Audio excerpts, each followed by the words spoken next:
Deixa eu te enxergar. Tá bom aí a imagem? Tá ótimo.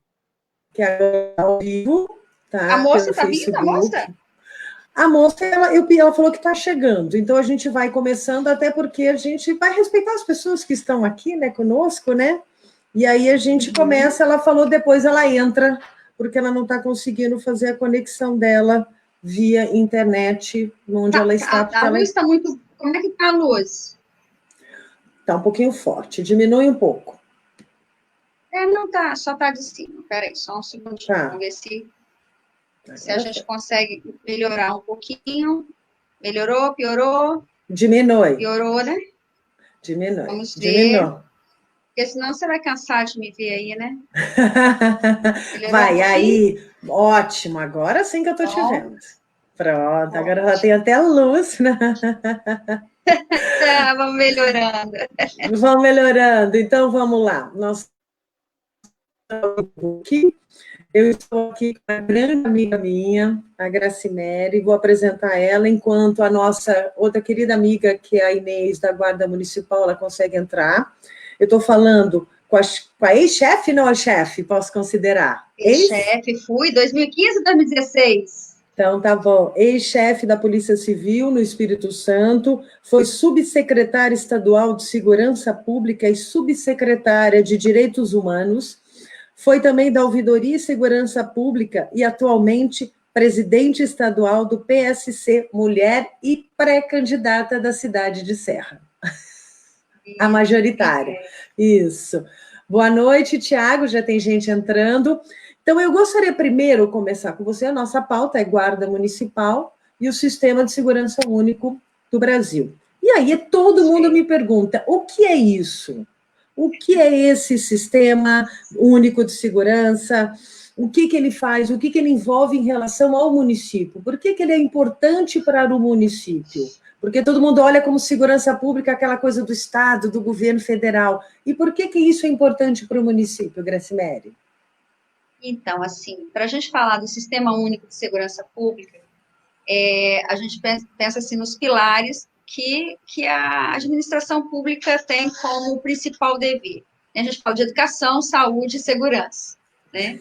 A gente tem bem organizado isso na saúde, bem organizado na educação, mas quando chega na segurança, a gente não tinha essa integração dos três poderes, né? Então, a criação do Sistema Único de Segurança Pública, que aconteceu em 2018, a gente pode falar assim, foi um grande avanço, mas sabe aquele grande avanço, aquele avanço que chega muito tarde, 30 anos depois da Constituição? Tá. Imagina, né? Olha só, 32 Muito anos tempo. depois, né? Assim, ele veio, a lei que criou o Sistema Único de Segurança Pública também criou, pela primeira vez apresentou, né, um programa nacional de segurança, não um programa, uma política nacional de segurança pública. Né? E esses dois instrumentos juntos, ele vem esclarecer muita coisa que a Constituição, se ela não esclarecia, a gente tinha muita dificuldade de compreender. Por exemplo, se a gente pegar o artigo 144 da Constituição Federal, ela está dizendo bem assim, que segurança pública é direito de todos, responsabilidade de todos e dever do Estado, né? E aí as pessoas sempre interpretaram que aquele Estado ali seriam os Estados, o meu Estado, o seu Estado, né? E não conseguia interpretar aquilo dentro do conceito de Estado como ente federativo. Até porque se quisesse dizer que a responsabilidade seria do seu Estado ou do meu Estado, iria no plural, né? Sim, os Estados. Dos Estados. Né? Dos Estados. Mas não sei se por ignorância ou conveniência, durante muito tempo, se transferiu unicamente a responsabilidade de segurança pública aos órgãos de segurança pública dos Estados, né? Isso. Quando vem a Lei 3.675, que criou o Sistema Único de Segurança Pública e estabeleceu as políticas, a Política Nacional de Segurança Pública, ele já vem no artigo 2º esclarecer que aquele Estado ali, ele coloca todo mundo nesse bolo. Né? Ele coloca os três entes, aliás, não coloca os três entes federativos, coloca os 4, coloca o distrito também junto.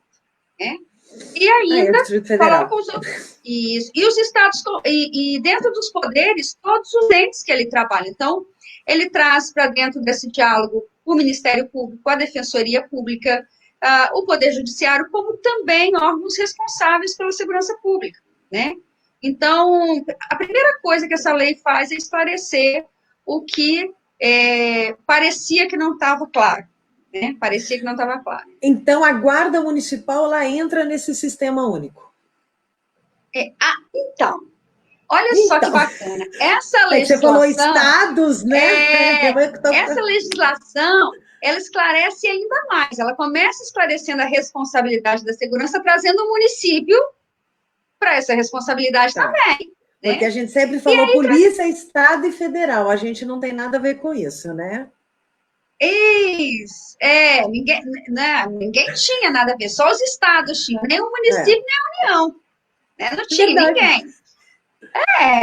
Aí entra uma outra questão interessante que essa legislação traz. Porque se a gente pegar o artigo 144, ele traz um rol de órgãos ali, né? Ele traz a Polícia Federal, ele traz a Polícia Rodoviária Federal. Vou desligar a luz aqui, que eu acho que está melhor, não está, não? Tá. Desligou? Ficou melhor. Ficou. Desliguei. Então, aí, o que ele vai trazendo? Ele vai trazendo esse rol de órgãos, Polícia Civil, polícias civis, polícias militares, né? Agora, com a emenda que saiu, a emenda 104 de 2019, traz também as polícias penais, cria aí a polícia penal, né, ou as polícias penais dos 4 entes federativos, e nesse rol, que até então se discutia que era taxativo, né, não traz a guarda municipal. Mas se a gente for lá no parágrafo 8º do artigo 144, ele vai falar que os municípios poderão criar as suas guardas e uma lei específica virá regulamentar. Né, isso que traz lá. Então, assim, o que a gente discutia até então? Né, o que se discutia? A Guarda Municipal está ou não entre os órgãos de segurança pública? Está ou não dentro do artigo... Bom, a Guarda Municipal está, gente, dentro do artigo 144. Lá, está no parágrafo 8º. Então, né? Eu posso considerar a Guarda como órgão policial? Não, a gente não fala em órgão policial, até porque a Constituição não chega a falar em órgão policial, ela fala órgãos de segurança pública, né? Então, tecnicamente, órgãos de segurança pública. Por exemplo, a Polícia Técnico-Científica, que em alguns lugares tem o nome de Polícia Técnico-Científica, de outros institutos de perícia, também tem aí uma luta nacional para ser incluído no artigo 144. Porque a Guarda Municipal está no artigo 144, ela não está lá nos incisos, mas ela está no artigo 144. Né? Ela está lá, e verdade. a perícia ainda não está, exatamente. Acho que o Constituinte reformador aí perdeu uma grande oportunidade de trazer os institutos de perícia, seja qual modelo, né, que tem em cada estado, e as guardas municipais nos seus incisos.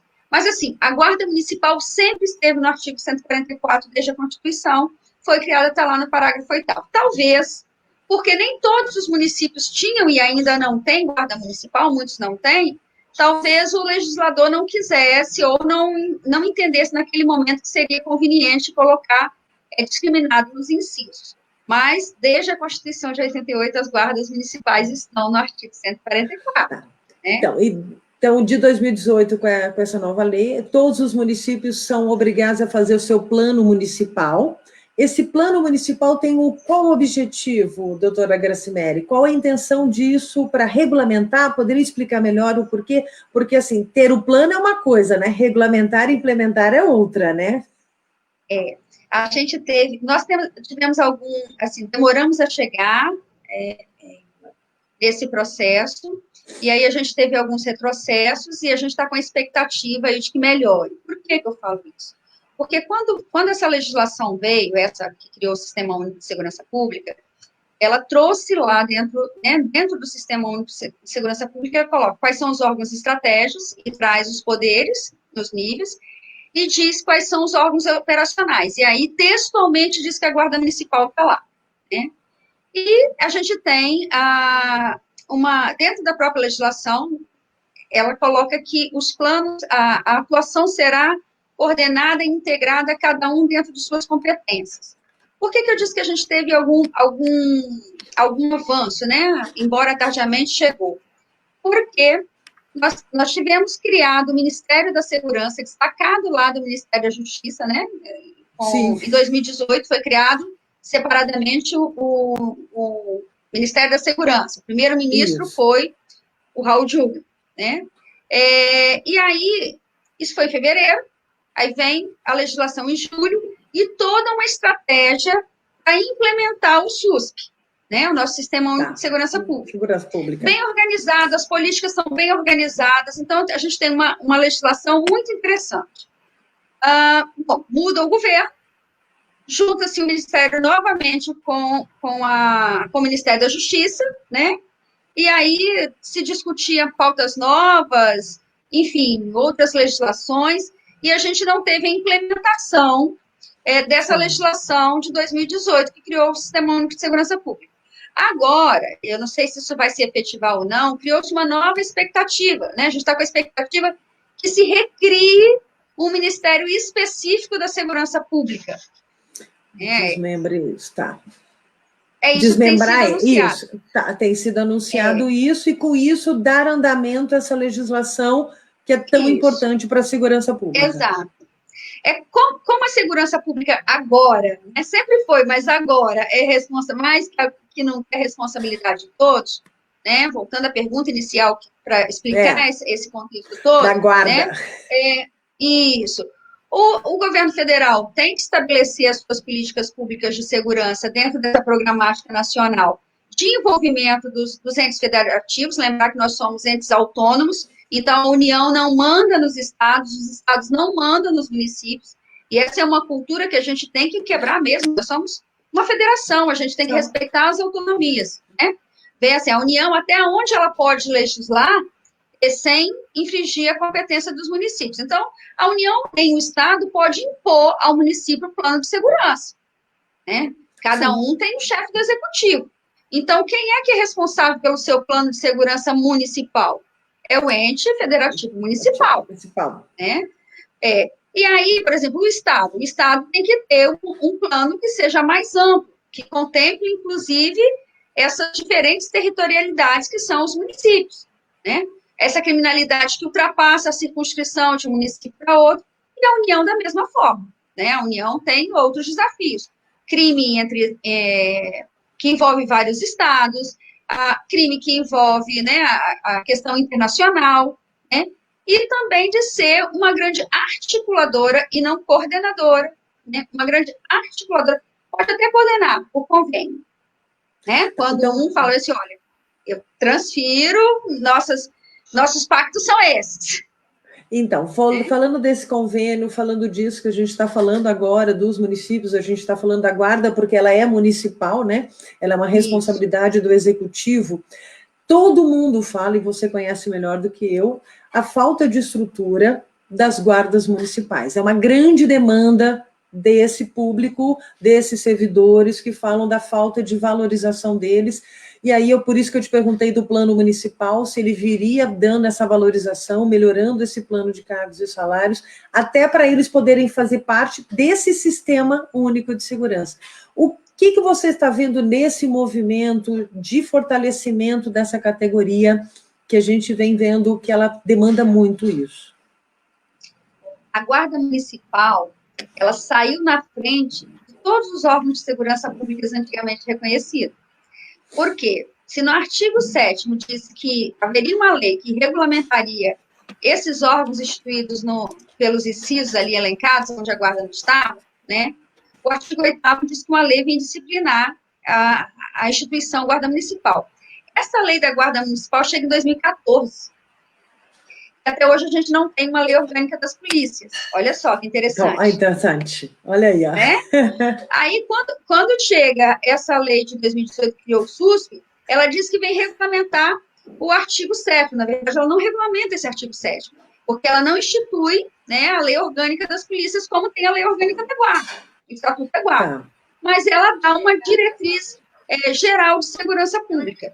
E olha que interessante, o Estatuto da Guarda, ele é tão revolucionário que ele traz a possibilidade, não como possibilidade, ele diz que se deve ali, ele amplia um pouco a questão da guarda, que antes culturalmente estava focado na guarda de serviços e equipamentos municipais, para abrir... Não como possibilidade, ele diz... Tá com eco? Tá, não, agora já foi seu eco. Então, ele amplia a proteção para o cidadão e tem uma coisa ali muito especial. Fala sobre respeitar a capacidade técnica e que os cargos comissionados da Guarda Municipal devam ser providos por servidores de carreira. Sai na frente de qualquer outra categoria de segurança. Né? Mas agora, por que há essa demanda deles? A gente vê isso que é uma demanda da Guarda Municipal pedir mais valorização para eles. O que você acha? O que acontece se eles estão na frente? Assim, eles nem todos os municípios têm guarda, vamos tratar dessa forma, né? Eles demoram a ser reconhecidos como órgão de segurança, e até hoje você ainda vai encontrar alguma discussão a respeito disso, né? A gente tem aí alguns problemas culturais em relação à segurança. Veja que a Polícia Federal tem atuação exclusiva, a Polícia Civil tem instituído como órgão de investigação, a Polícia Militar como órgão de prevenção e ostensivo. Aí a Polícia Civil e a Polícia Militar brigam pela investigação e pela ostensividade. Aí entra a Guarda Municipal, uma cultura de que inicialmente era para a Guarda de Patrimônio Público Municipal, amplia o seu trabalho para proteção individual, garantia de direitos humanos, condução de flagrante, aí já tem um problema com a Polícia Militar, porque estão discutindo ali a invasão de atribuição, né? Enfim, o que nós temos aí, não se iludem, ainda tem problemas com a perícia e o bombeiro quando fala em perícia de incêndio. Então, assim, nessa discussão toda de segurança pública, os órgãos tentando se entender, né? Os órgãos tentando se entender, vem o SUSP e diz, olha, gente, vamos trabalhar todo mundo integrado, e tem mais gente para colocar para dentro. Tem o reconhecimento da segurança privada como atuação suplementar nas políticas de segurança, e mais, eu quero a sociedade participando. E segurança pública também tem que opinar e tem que trabalhar as discussões sobre iluminação pública. Está isso lá, está lá na lei. E aí eu vou pegar... Então, assim, não, que eu quero emendar você para deixar você ainda mais difícil a sua discussão. Você está falando da integração, de dividir poder, e o que você acha da Guarda Municipal com porte de arma? Já que eu estou falando... Bom, porque eu estou trabalhando, você está falando que é uma integração, que eu posso fazer atividades que acha... E aí? Claro. Então, olha só, tem gente que chama o nosso estatuto de desarmamento. Eu acho que ele é o estatuto do armamento, porque ele não proíbe o armamento, né? Ele regulamenta algumas coisas ali, inclusive regulamenta a questão da necessidade de como você pode ter porte de arma. Então, assim, você imagina, eu vou chegar na guarda, mas imagina uma propriedade rural onde você não tem, normalmente elas são extensas, não tem como colocar uma estrutura policial para fazer uma guarda de uma propriedade privada. Então, esse morador, essa pessoa que mora no interior, ela tem necessidade de uma arma para se defender. E, obviamente, isso é possível fazer, ela consegue adquirir.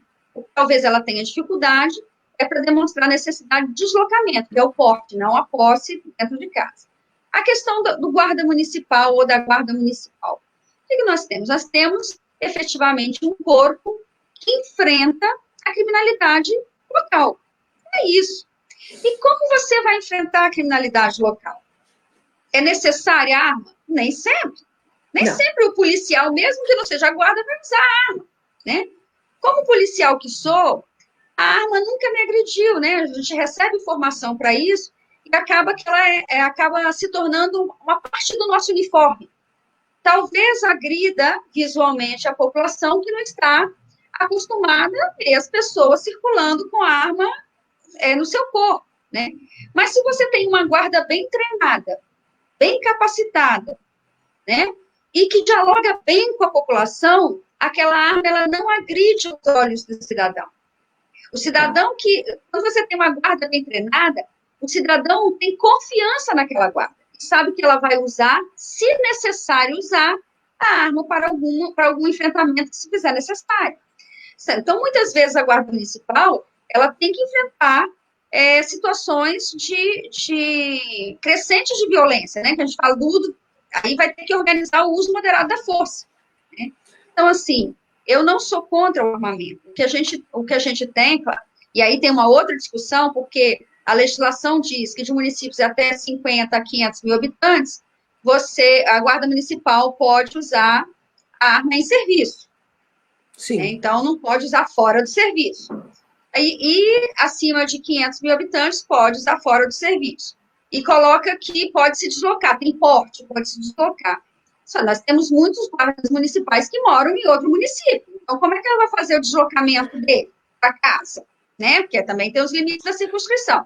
Então, nós tivemos uma ardinha em cima dessa legislação e o ministro Alexandre de Moraes deu a liminar dizendo que ele podia, sim, fazer esses deslocamentos com a arma. Seria julgado agora, em abril, mas foi suspenso de novo, então a gente não teve o julgamento definitivo.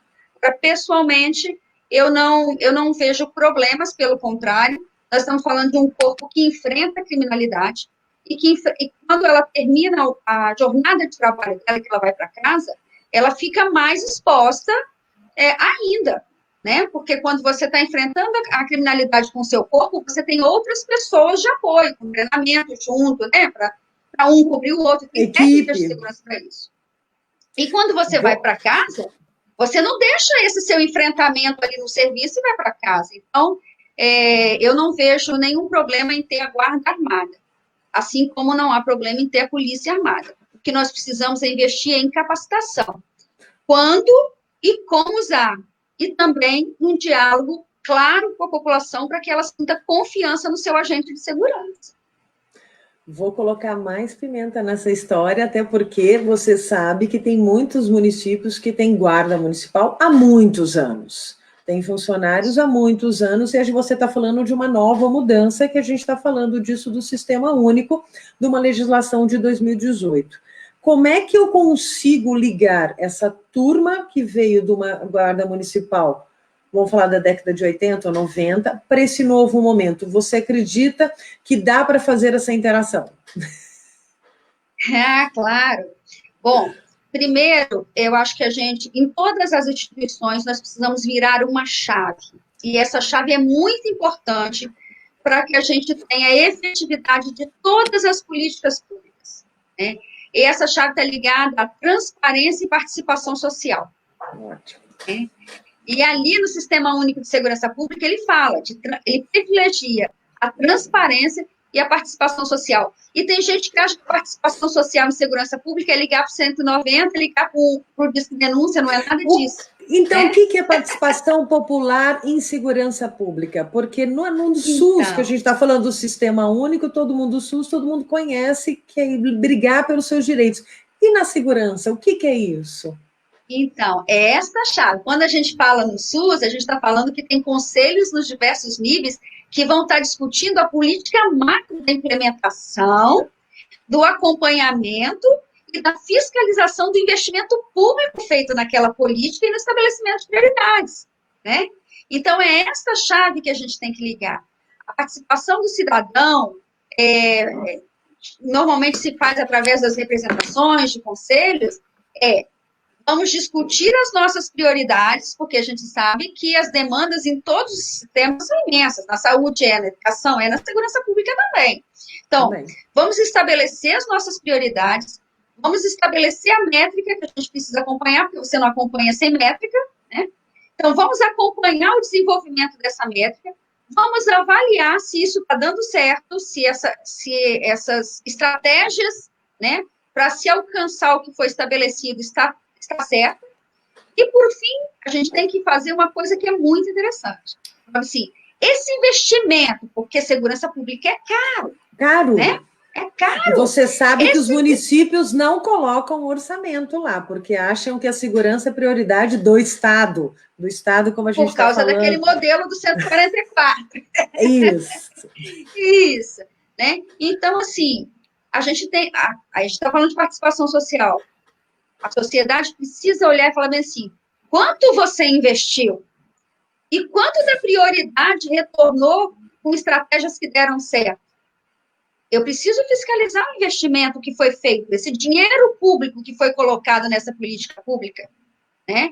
Isso é uma coisa muito bacana, sabe, Ule? Eu tive em 2018 numa imersão de formação nos serviços públicos em Londres, né? E aí você vê como que a população participa, quer participar, né? E como que o Estado ou o governo deixa ele participar, porque são dois lados de uma moeda. Um, estimular a participação social, e outro, o poder público deixar o cidadão participar. Né? Política então, pública é para o cidadão, né? A política pública, eu tenho que ouvir o cidadão para fazer a política pública, né? Isso, para fazer, para monitorar e para fiscalizar, fazer a avaliação final desta política. Ó, lá em Londres, o que eles têm? Eles têm um duplo financiamento de segurança pública. Então, eles têm uma polícia em que o governo central entra com 70% de recursos e o governo municipal entra com 30% dos recursos. Eles têm um conselho, esse conselho estabelece quais são as prioridades, e eles deixam livre o chefe de polícia local, que na época que eu fui era uma chefe mulher, né? Deixa livre para estabelecer, porque na hora de estabelecer as estratégias para chegar ao que foi prioritariamente estabelecido, aí eles entendem que essa é uma questão técnica e que eles não podem interferir. Não vai ter ninguém falando bem assim, olha, chefe de polícia, eu quero que você transfira o policial tal daqui ou o guarda municipal tal daqui. Não é nada disso. Eles estabelecem a prioridade. Eles acompanham o desenvolvimento da política e eles fiscalizam. Quanto que foi investido? Como foi aplicado isso? Às vezes você pode até não chegar ao resultado que você alcançou, mas você consegue, até porque as políticas têm que ser avaliadas, algumas dão certo e outras não dão, aí são reavaliadas. Mas, assim, a aplicação desse recurso foi adequado com o que se estava esperando? Olha que espetacular.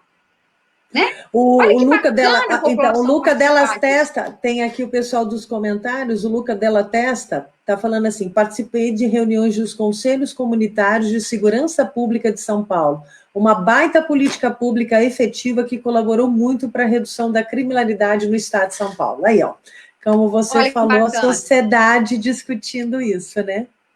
É muito legal, é muito importante, né? Foi um grande ganho os conselhos de segurança. A gente não tem, são poucos os estados que têm os conselhos estaduais de segurança. Normalmente são os conselhos municipais, sim, ou são os conselhos de regiões de bairros, né? Regionais. O Lucas Della Testa está te fazendo essa pergunta. O que vocês acham da criação de conselhos populares? Então, conselho popular é um conceito muito amplo, né, Luca? Né? Então, assim, é muito amplo, né? Porque, assim, eu sou uma defensora da participação popular. Eu acho que a gente não estabelece política da minha cabeça. Eu tenho que ouvir quem recebe a política, porque senão apresenta alguma coisa que o cara não quer, que o cara não precisa, né? O que a cara não precisa, entendeu? Então, o estímulo da participação popular, ela é muito importante, muito. Não de transferência, né? Porque tem muitos locais em que você tem conselhos populares e que os representantes desses conselhos populares, eles trocam o desenvolvimento dessa localidade em troca de cargos públicos. Então, assim, isso foi uma aberração que acabou acontecendo. Está errado a pessoa ter cargo público? Não estou falando disso. Eu estou falando da negociata que não tem trazido benefício para a população. Agora, a negociata existe quando você não tem a população participando.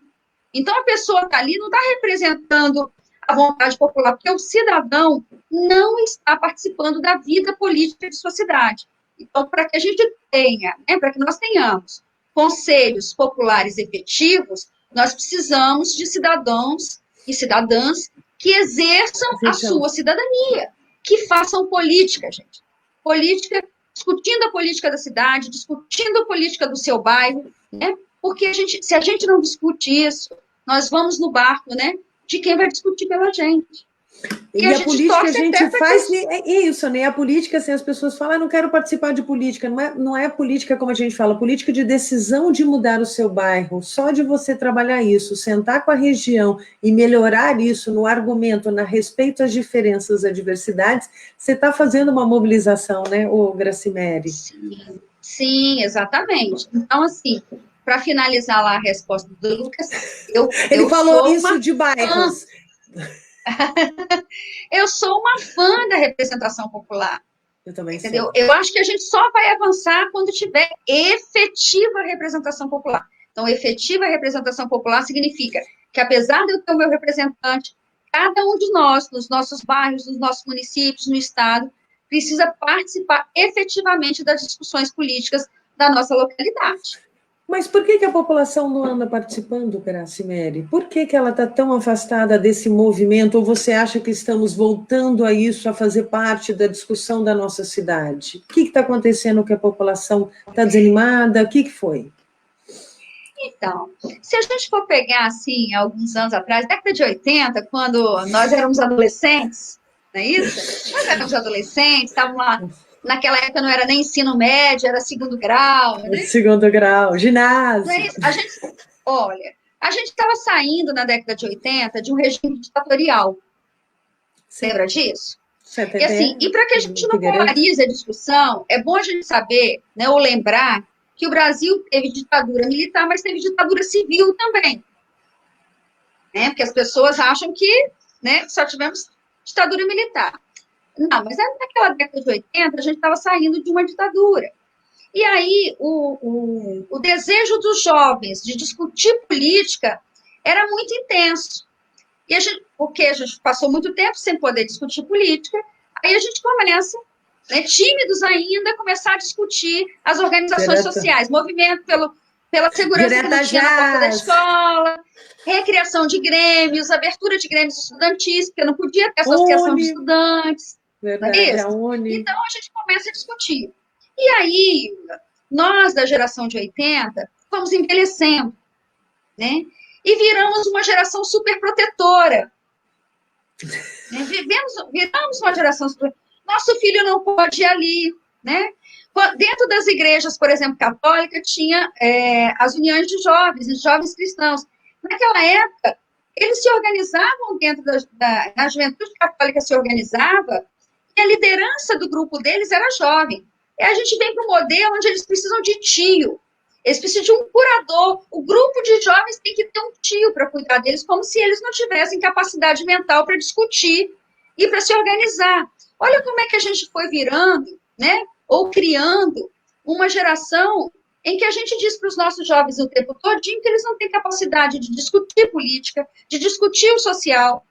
Né? Então, a gente ficou esse tempo super protegendo a nossa juventude, né? Trabalhando que nem uns loucos e que nem umas loucas para dar conta né, dessa nova modernidade, que a gente tem que prover uma série de coisas, internet, telefone, deslocamento, né, baladas e tal, e esquecemos da nossa, de permitir, olha, não é nem de dar educação política, mas permitir que os nossos jovens tenham educação política. Né? Chega 2013 com aquele movimento, né, que foi um movimento bacana, quando a população vai para a rua discutir política, é um movimento bacana. Nossa, é lindo. É claro que tem um momento de sair da rua. Né? Se a gente só vai para a rua e não senta para organizar as ideias, isso, a gente simplesmente só vai viver, só vai ser uma população de rua. Né?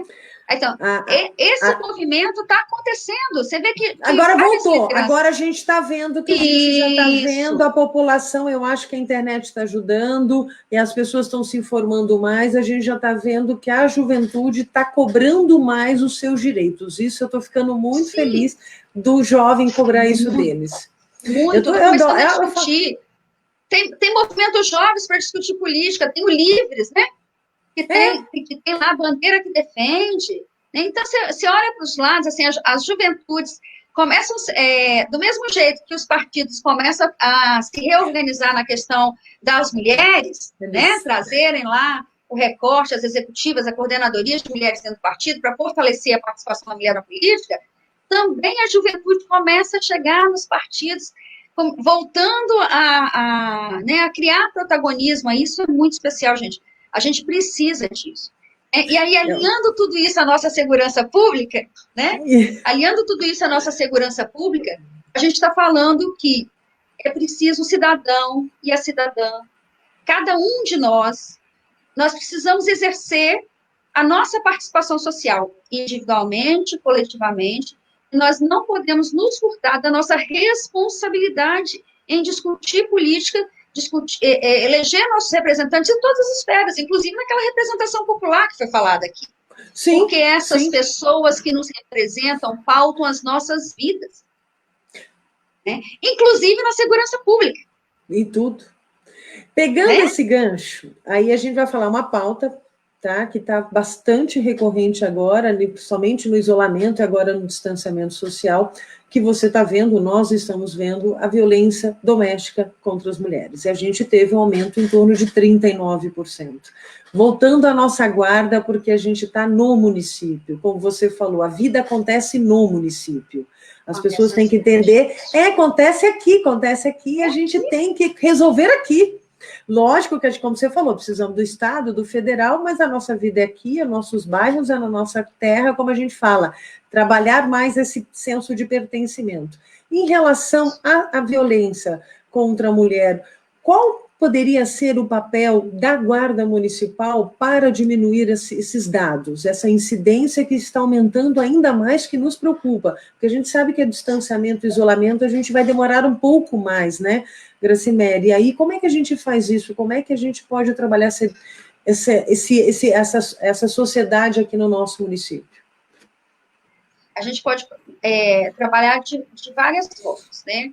Se a gente fala do Sistema Único de Segurança Pública, a gente pode fazer consórcio, a gente pode fazer parceria, a gente vai trabalhar integrado. Se a gente não está falando desse modelo, se a gente está falando que não dá para implementar e efetivar as parcerias, dentro dos municípios, tem vários municípios que têm políticas específicas para acompanhamento da violência contra a mulher, que na maioria das vezes acontece dentro do lar, né? Sim, a maioria, tanto que o IPEA, ele mede a violência contra a mulher, o feminicídio, pelas ocorrências que chegam no SUS. Isso. Mulher que morreu dentro de casa, a probabilidade de erro de ser feminicídio é de 3%. Então, eles medem, para o IPEA, eles medem, né, o dado do SUS, para avaliar se é feminicídio ou não. Então, a gente está falando disso. Tem várias políticas. Tem guarda municipal que tem a Patrulha Maria da Penha, né? Tem locais em que a Guarda Municipal criou uma Patrulha Maria da Penha, que faz um atendimento mais específico, faz um acompanhamento de locais que já tenham incidências, que é recorrente aquela violência, né, contra a mulher. Existem locais, guardas, que criaram o botão do pânico como estratégia, né, e aí elas enfrentam um problema com relação a isso, porque, assim, a maioria das guardas não funciona 24 horas. Isso. Né? Então, esse botão de pânico vai acionar quem? Então, essa é uma reflexão que precisa ser feita. Assim, não adianta a Guarda Municipal também criar o botão do pânico para um período que ela não tem gestão. Mas vai acionar o Estado, então tem que conversar com o Estado, tem que dialogar com o Estado. De novo a parceria. Aí é parceria, né? Porque se eu ofereço um serviço para a mulher e fala assim, olha, eu vou funcionar para você até às 18 horas, qualquer depois das 18, assim, para ser bem popular na minha fala. Né? É isso mesmo, a gente sabe. Depois das 18 ou depois das 22, aí tem que você ser liga com a segurança estadual. Mas tudo bem, como é que você negocia comigo um serviço que o outro não veio pactuar para prestar? Aí, nesse caso, você precisa de uma parceria. Mas, efetivamente, as guardas, elas estão mais próximas, né? Isso. A gente costuma dizer que Brasília faz as leis. Então, eles são vizinhos, eu conheço a guarda conhece, aquela coisa do envolvimento do município. Por isso que eu falo que deve ser muito importante. Mas o que a gente faz numa violência? A gente liga para o 90. A gente nunca pensa na guarda. O pensamento da guarda que a gente tem é aquela de patrimônio, né? Isso. Público. Público e ainda ou fiscalização de trânsito, mas nunca de postura, de código de postura, né? E aí você está nos ensinando quanto ela pode nos proteger e nos ajudar em relação à segurança pública no município. Sim. Isso é muito legal. Sim. É muito bacana. Assim, a guarda vem ocupar um espaço que estava carente, não era que estava vago, não, é que estava carente, né, de uma aproximação, de um diálogo mais próximo com o cidadão, mas também de uma possibilidade efetiva de trabalhar. Não dá para você colocar a guarda sem dialogar com o cidadão, né, deslocando para outras demandas, e, às vezes, enfrentando também a criminalidade, como a gente falou aqui, sem segurança, sem condições de prover a própria segurança, tirar do cidadão, né? Que aí entra a questão da guarda armada que a gente discutiu aqui. Então, o Lucas Della Testa está aqui nos ajudando, ele está participando, estou adorando, ele participando da live firme e forte, ele fez assim: como deve ser a dinâmica de treinamento e educação para as guardas civis municipais? O quanto é importante o trabalho de reciclagem profissional e carreira? Lucas, a única coisa que eu não gosto nessa fala é reciclagem. Para mim, a gente recicla resíduo. Ser humano, a gente não recicla, a gente capacita, a gente qualifica melhor, né? Mas olha só, com relação à qualificação, capacitação, formação, aperfeiçoamento da guarda, a gente tem uma diretriz muito clara, né? Desde o início, houve uma preocupação do legislador. Primeiro, entender que a guarda é uma guarda civil, né? Isso fica muito marcado na legislação. Se a gente for pegar a legislação, isso fica muito marcado. Segundo, é que ele fala bem assim, olha, a guarda, para atuar, precisa ser treinada. A guarda, mesmo aquela que recebeu lá a credencial para ser guarda, se ela não fizer uma formação específica para o uso da arma, ela não pode, ela tem que fazer uma formação específica, tem critérios estabelecidos pela Polícia Federal, precisa ser aprovado, e além disso, a Polícia Federal ainda precisa validar aquela formação e autorizar essa guarda armada, né? E aí, da formação, né? Então, a legislação diz, olha, a guarda pode ser formada por instituições policiais, mas aí ele faz também uma advertência, coloca lá a ressalva de que não pode ser por instituições militares, não pode ser, pode formar convênio com instituições policiais civis, né? Pode ter o seu próprio centro de formação de guarda, pode ser consorciado com outras guardas, mas ele, se a gente for pegar o recorte, o tempo todinho há uma preocupação de não militarizar a guarda, seja na formação, na instituição hierárquica, ele diz que não pode ser estruturado com base em carreira militar, então há toda uma preocupação de não tornar mais uma força militarizada, como é a nossa Polícia Militar, que é, inclusive, Força de Reserva do Exército. Então, o mais civil possível, mais próximo, mais cidadão possível da guarda. Então, assim, a formação é muito importante. A maioria das guardas, infelizmente, não tem o seu próprio centro de formação. Então, é isso que eu te perguntar isso. Por que elas são tão... inclusive. Então, por que elas são tão desvalorizadas se elas são tão importantes para o município? Então, elas não têm o seu centro de formação. Aí, para se capacitarem, precisam de apoio, convênios com as polícias federais e com as polícias civis. Normalmente são as polícias civis que já têm as dificuldades de capacitar os seus próprios agentes. Então, isso é uma peregrinação para que o Estado, através da Polícia Civil, consiga fazer a formação das guardas. E dependendo, então, nem consegue, de tanta burocracia, até não faz, né? De tanto problema. E aí tem muitos problemas com o Ministério Público, porque efetivamente tem que cumprir a legislação, e se não cumprir a legislação, cabe uma ação de improbidade. Né?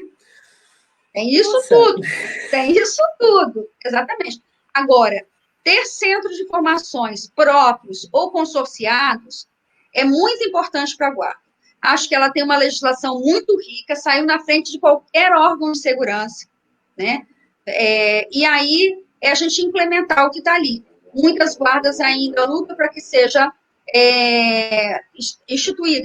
efetivado a questão da valorização técnica, que inclusive motivou a própria lei que criou o SUSP, que seja privilegiado a capacitação técnica para a ocupação dos cargos comissionados, que sejam por guardas de carreira. Então, tem muita coisa bacana aí para a gente implementar na legislação. A Leidmar mandou um recado, acho que para nós duas. O conceito de cidadania precisa ser revelado aos que não fazem parte, não fazem nem ideia do seu significado. Uma vez feito isso, acredito que a população passe a acreditar nesses movimentos que são essenciais para a nossa história. Perfeito, Ledimar, é isso mesmo. A gente precisa trabalhar cidadania, senso de pertencimento, gentileza urbana. Eu acho que é essa a nossa bandeira para essas eleições que estão vindo e as próximas que a gente faça isso, né, Gracimere? Olha, é muito profunda essa reflexão, né? Não Coisa é? boa. Linda, Nossa, muito linda, bacana. adorei. Sabe, Ula, uma vez eu saí da fisioterapia e falei bem assim, eu preciso ir lá no nosso centro comercial, né? E a minha fisioterapeuta falou assim, mas você vai como? Eu falei assim, olha, eu estou procurando usar pouco carro, então eu vou de ônibus. Ela, mas você vai daquele ônibus específico, aquele que é, né, que é para poucas pessoas, seletivo, que aqui se chama de seletivo. Eu falei, A não, gente eu chama de vou. executivo para cá, que não tem impostos, mas em cidades assim, que é aquele executivo com ar-condicionado, é esse que você está falando? É esse mesmo. Eu falei, não, eu vou naquele que todo mundo pega mesmo, né? E falei com ela, nós que de alguma forma, por alguns motivos, e às vezes porque também imprimimos muito, a educação fez muita diferença na minha vida e deve ter feito na sua também, né? Então hoje Também. a gente acaba tendo uma vida mais confortável, um exercício de cidadania melhor, vamos dizer assim, né? E aí, quando eu peguei aquele ônibus, só para a gente entender o que é tranquilidade pública e cidadania, né? Um ônibus nos 50 minutos de trajeto lotado, apertado, um sol batendo muito, um calor daquele, né? Só para vocês saberem, E ela mora em Espírito Santo, perto da praia, o trem é quente, ó, o trem é quente, ó. é verdade, aqui é muito quente. E aí, era um ônibus que era adaptado para receber pessoas com mobilidade, né? Com dificuldade de mobilidade. E aí, o povo gritando, motorista, para aí, aquela confusão toda. Quando você olha aquilo tudo, né? Quando você olha aquele cidadão que eu tinha uma opção, eu peguei aquele ônibus por uma opção minha, né? Mas muita gente não é por Não opção, tem opção. não tem opção. E Não. tem todos os seus direitos desrespeitados ali, né? Um ônibus lotado. Todo mundo que tem carro tem que colocar cinto de segurança e respeitar o limite de lotação do carro. Mas os ônibus circulam como se fosse uma lata de sardinha, você não tem nem como se segurar. Eu que sou pequena, então, não consigo nem me segurar direito nos locais, né? Aí você fala assim, como é que você discute? Como que você estimula essa pessoa, né, a ser uma cidadã, discutir os seus direitos, se ele é desrespeitado todos os dias? Dias. E como quando as pessoas me questionaram, mas por que você fez isso? Porque essas pessoas precisam de voz. Sim. Essas pessoas não têm voz, e eu posso ser a voz dela, eu posso falar para você e para as outras pessoas que não conhecem a realidade que ela pega todos os dias, que ela vivencia todos os dias, que aquela situação que ela vive, ela é desrespeitosa em relação aos direitos que ela tem. Então, nós precisamos, o nosso casulo de classe média, né, classe média alta, é um casulo que nos permite fazer essa reflexão profunda, mas também é preciso que a gente enxergue a nossa responsabilidade de dar voz a essas pessoas que têm os seus direitos tão desrespeitados. Eu falei do básico. Você sabe que tem Não, tem muitos outros outras, piores do tem que isso, outras. A né? gente está vendo com essa pandemia quantos direitos estão sendo desrespeitados. A gente está vendo com essa Sim, pandemia, que a gente já discutiu isso, né? Que a gente está tirando do tapete as mazelas que a gente escondeu anos desse Brasil e desses é estados e verdade. municípios. Entendeu? E se a Então, gente assim, puder dar levar voz, né? isso, ajudar a essas pessoas que têm os seus direitos mais básicos violados, é um dever nosso, de cada um de nós que consegue discutir cidadania. Sim. Né? Então, vamos juntos todos. Para terminar, eu tenho que fazer uma pergunta para você, lógico, eu deixei para o final. Como você avalia a presença das mulheres na gestão de políticas públicas nessa área? Estou falando com uma delegada que foi chefe, o que você vê nesse papel nosso papel nessa área que todo mundo fala que não é, né? Que não é nosso, né? Você pode ter experiência melhor do que eu para falar isso. Assim, a mulher foi reservado o espaço da sala e da cozinha. Historicamente, Sim. foi esse espaço que foi reservado para a mulher, né? Mesmo agora que a gente ainda tem, e é bom, é importante falar isso, muita gente lutou para que hoje eu pudesse escolher a minha profissão. Né? Nós vivemos uma legislação em que as mulheres tiveram que brigar judicialmente para votar. Para votar. E votamos tarde, hein? E a gente votou tarde. Exatamente. Nós tivemos pessoas lutando para que a gente pudesse estudar, porque para estudar a gente tinha que ter autorização do pai ou do marido. Né? Mulheres lutaram para que a gente pudesse administrar os nossos bens que a gente tinha antes do casamento, porque quando a gente casava, essa administração era do marido. Né? Então, existe uma luta aí, né, que é interessante a gente conversar e reconhecer. Se a gente não reconhece a nossa história, a gente não constrói um futuro melhor. Tá? O ambiente de segurança pública é um ambiente muito masculino. Eu tenho muito respeito pelos meus colegas homens, foram excelentes companheiros de trabalho, eu não posso reclamar disso, né? Há um tempo atrás éramos pouquíssimas, passamos a 1/3 e hoje a gente já consegue ter aí alguma expressividade. Na legislação, no Estatuto da Guarda Municipal, tem lá a previsão de cota, né? Ele não estabelece a cota, mas ele diz que é preciso estabelecer um percentual, né? O que é importante na ocupação das mulheres dos espaços públicos e privados em nível de gestão? Vamos falar de gestão, né? Nós somos 52% da população. Os homens são 48%. Considerando aí a margem de erro de pesquisa, nós somos meio a meio, não é isso? Se nós somos meio a meio, por que ainda somos 1/3 em vários locais? Por que ainda somos 10% na alta gestão de empresas?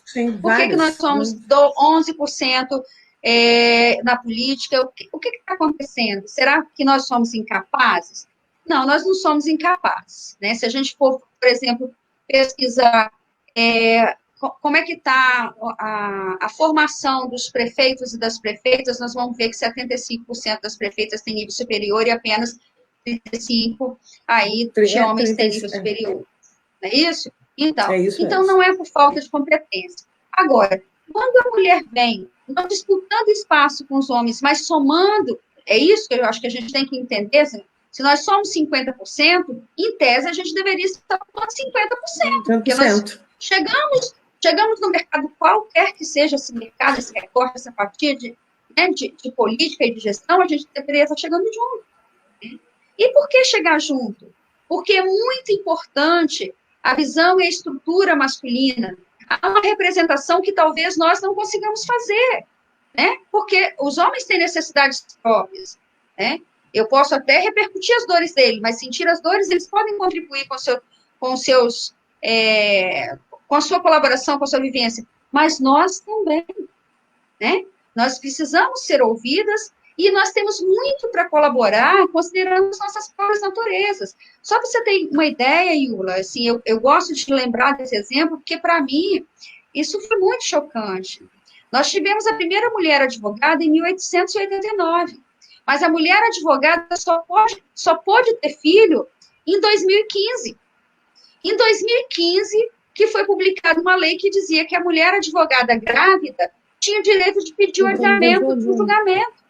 E quando ela chegava grávida na porta do fórum e falava, meritíssima excelência, dá para transferir porque eu estou aqui em vias de ter o meu filho? O juiz falava bem assim, minha filha, você tem que escolher, doutora.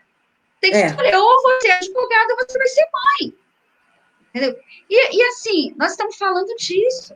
2015, se não tiver 2015, agora. Né? Agora.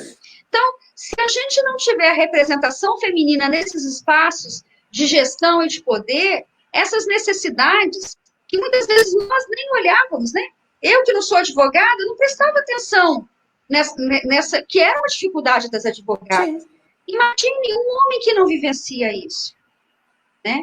Então, assim, é muito importante. E na política pública de segurança específica, tem uma coisa que é muito difícil você ter vítima, por exemplo, mulher de violência sexual, que ela consiga relatar o abuso que ela sofreu para outro homem. Que o homem não seja capaz de ouvir se ele tiver treinamento, porque ela, naquele momento, não se sente segura. Tão agredida aquela figura masculina, ela não consegue relatar, né? E aí tem uma série de coisas. É claro, e também não dá para pensar que toda mulher na polícia tem que trabalhar na delegacia da mulher. Não, gente. Não é isso, tá? Pelo contrário, a mulher pode trabalhar e, graças a Deus, graças à luta de muitas outras mulheres, aonde ela quiser, aonde ela se especializar para isso. Então, é uma conquista que a gente sempre vai, eu acredito que esse ano eu acho que vai ser um grande avanço para nós, mulheres, eu acho, como eu brinco muito, eu estou muito otimista, eu acredito que essas eleições 2020 municipais é o ano da mulher também, eu acho que ela vai ocupar mais os espaços dela na política para vir fazendo essa diferença. O que você acha? Eu estou confiante que esse ano vai ser um ano muito especial para nós mulheres, nesse Brasil. Eu acho que quem ganha é a sociedade como um todo, né? Não somos nós, mulheres, que ganhamos, é toda a sociedade. Mas a gente verifica aí uma participação e um empenho. Você veja que existe a associação, tem a Associação Brasileira de Mulheres de Carreira Jurídica que está investindo no estímulo da mulher para ampliar os espaços de participação da mulher na política. O próprio Superior Tribunal Eleitoral está investindo em campanhas para estimular, né? A Ordem dos Advogados também está estimulando, vários outros grupos aí, Elas no Poder, Vamos Juntas, estão surgindo para estimular a participação da mulher. Na verdade, a gente precisa de estimular a todos, inclusive a mulher, cuja participação tem sido muito baixa.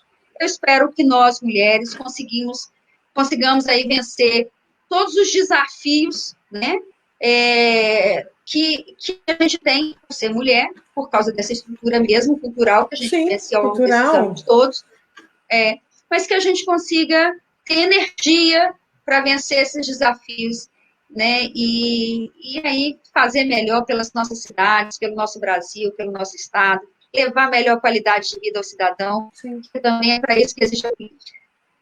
Trabalhar igualitário, um país justo, com igualdade para todos, transparência, assim, não estamos competindo, a gente está fazendo junto um país melhor, uma cidade melhor, é isso que a gente quer, ter os nossos espaços respeitando dos outros, a gente só quer harmonia, a gente fala quando a gente tem os dois trabalhando junto, a gente consegue fazer um país melhor, um município melhor. Gracimele, eu quero te agradecer, tive uma aula fantástica de segurança pública aqui, eu espero que as pessoas também tenham aprendido. A gente viu a importância da guarda municipal para o município, que a gente precisa valorizar essa equipe mais do que nunca, da gente ter esse fortalecimento dessa segurança pública municipal. Então, eu quero te agradecer por essa aula, por essa live, né? A gente está falando que é mais um bate-papo, né? A gente trocou figurinha aqui, que esse é o mais legal. Essa é a parte boa, né, Ingla? A tecnologia, e este momento também permitiu que a gente tivesse diálogos leves com as pessoas, né? Essa é a parte Mata a boa. Saudade, tá, gente? A gente se encontrava todo mês, a gente não está se encontrando, a gente está matando a saudade. Para mim é uma honra ser líder MLG com você. Também. Estou aprendendo muito também. Eu te agradeço, gratidão por esse espaço, para a gente discutir um pouquinho políticas públicas de uma forma geral, que a gente ampliou, graças a Deus, né? E também segurança pública, que é a minha especialidade, afinal foram 26 anos dentro da segurança pública. Então, que a gente puder contribuir para essa discussão, para a gente elevar a capacidade técnica e o reconhecimento dos profissionais de segurança, podem todo mundo contar comigo. Se tiverem dúvidas e quiserem me encaminhar também, fique à vontade, eu estou aqui à disposição para poder colaborar, tá? Parabéns, Iula, eu sei, obrigada, que aí você também tem um desafio, eu sei que você também está aí como pré-candidata na sua cidade, né, a prefeitura, espero que você tenha sucesso, que possa nos representar. Você está frio aí, né? Estou firme. Mulheres na política, a gente tem que trazer isso e trazer, assim, como eu sempre falo, não é nem mulheres. Nós temos que ter a bandeira que nós precisamos de políticos com renovação política, capacitação e espírito público. Eu acho que essa bandeira que o MLG nos ensina, né, a gente, só para vocês saberem, a gente faz parte do Centro de Lideranças Públicas com esse objetivo, que é espírito público, transformar isso todos numa rede e com capacitação, que a gente está precisando de pessoas capacitadas, que nem você, com espírito público, para a gente poder fazer as diferenças e transformar esse país tão bonito que a gente tem. Gente, ó, gratidão para todo mundo que nos acompanhou também, tá? Tá, todo mundo falou, muito show, parabéns, tá? Eu vou falar para você, esse Mary vai estar ao vivo, depois a gente grava isso e fica disponível para todo mundo, quem não pôde assistir, tá bom? Bacana, bacana. Beijo, adorei estar com Beijo. você, tchau. Gratidão, tchau.